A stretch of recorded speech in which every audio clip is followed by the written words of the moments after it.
NFL. And we're going to have a feature we call At the Very Least, looking at the NFC East. So I'm going to make them up in the standings, but they did lose in the division to the Giants. All right, the last one, here's what I promised you, I'm going to make everybody crazy. At the very least, can I put the Dallas Cowboys in the playoffs? Oh, my word. Jeff said it. You are delusional, too. I'm delusional. You and Jared. That high-flying offense when they get C.D. Lamb back. Did you see Rico Dowdle in their defense? That Jerry thinks is legit? Getting run through over 6 yards a kick. Come on. Let me tell you something, Greedy. Good gracious. If a man 7 days out from the game tells you to buckle up, thank you, and then comes in and runs for almost 200 yards, let him know in the back. That defense is not something that I can believe in, because there I would die. He made it public. Yeah. He said, "Listen, guys, you didn't sign me.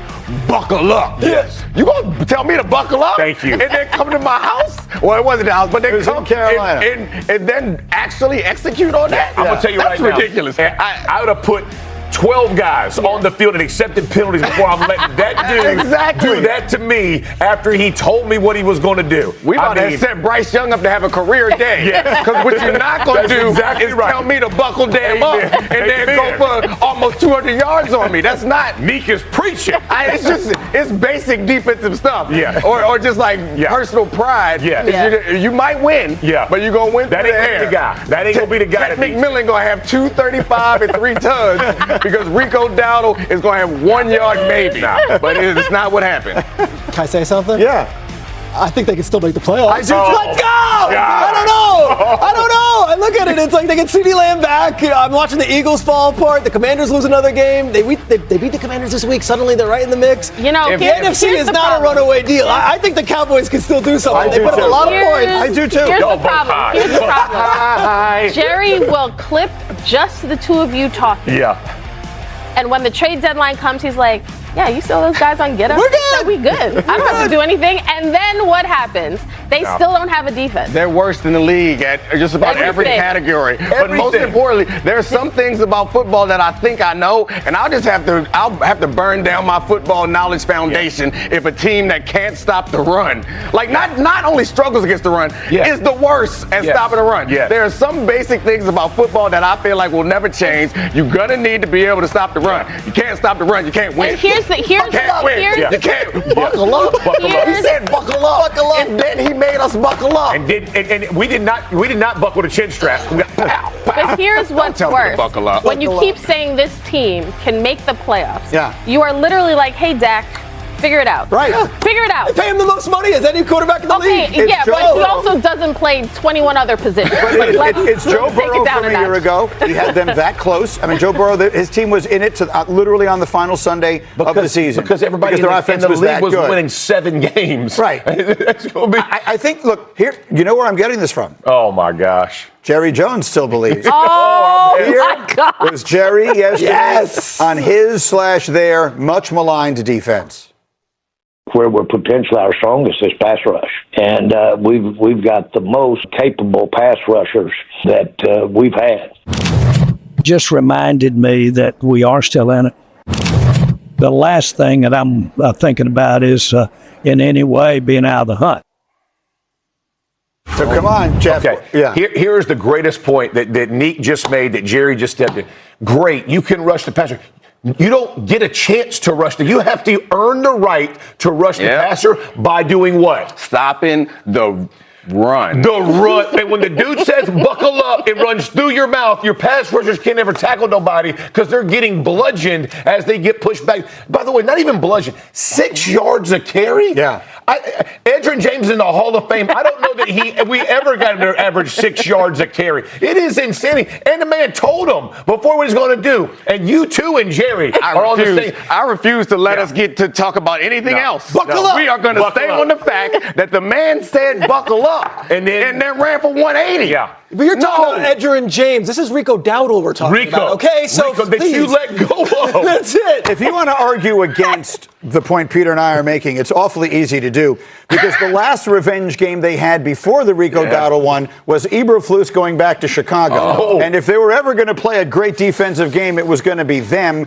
Then, with him going back against the team that fired him and the young quarterback that, he couldn't develop and he should know his weaknesses and everything else. And the last time I looked, the Bears just scored another touchdown in that game. Yes. So it's hard to argue that the defense isn't unimaginably bad. But y'all are. They have a chance. Can they make a trade? I mean, he's talking about it. Can they make a deal? They could.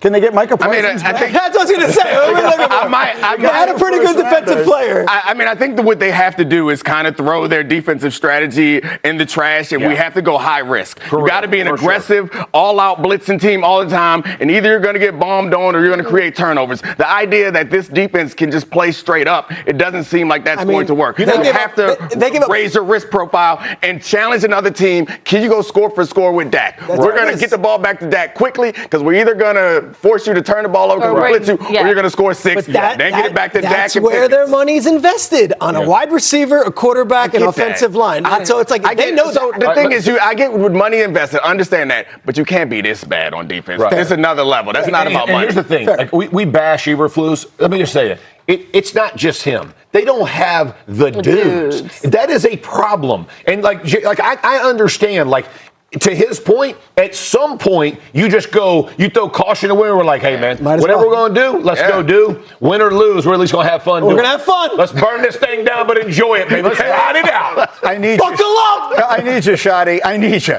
Take this team to the playoffs. What's up, Cowboys Nation? It's your guy, Victor, and welcome back to Dallas Cowboys Today.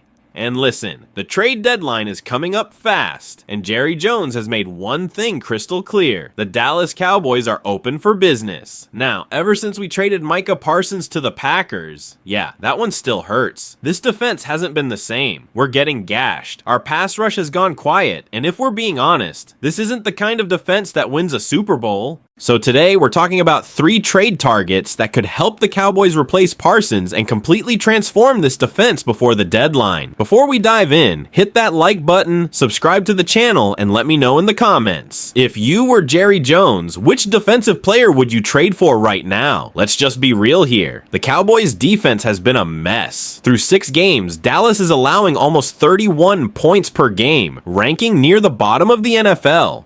We've got talented guys, DeMarcus Lawrence, Maisie Smith, Sam Williams, but without a true alpha off the edge, this defense looks lost, and Jerry Jones knows it. He's not waving the white flag yet, but he understands that this roster needs reinforcements now, not in the offseason. The good news? Dallas has 4 first-round picks across the next 2 drafts. That means we've got ammo, but Jerry doesn't want to burn any of those. So we're talking smart, strategic trades, not desperation moves. Let's start with a name that makes a ton of sense. Jordan Brooks from the Miami Dolphins. Now, the Dolphins are struggling big time, and they might be ready to sell some pieces.